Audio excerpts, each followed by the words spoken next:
Today our topic is derivation of kinetic energy. The energy possessed by a body due to its motion is called kinetic energy. Means the body has kinetic energy if it can do work due to its motion. So kinetic energy of a body is equal to work done. Let's consider a body of mass m at rest.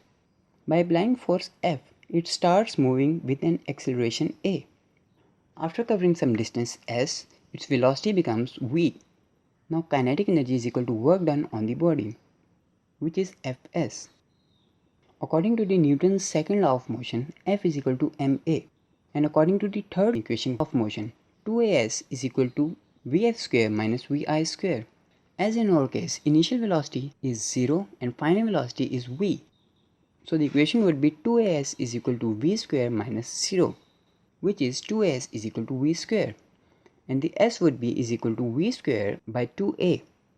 Now by putting the values of F and S in equation 1, we will get kinetic energy is equal to ma into v square by 2a. Here a would cancels out a and the equation would be k is equal to half mv square. In case of any confusion, feel free to discuss in comment section.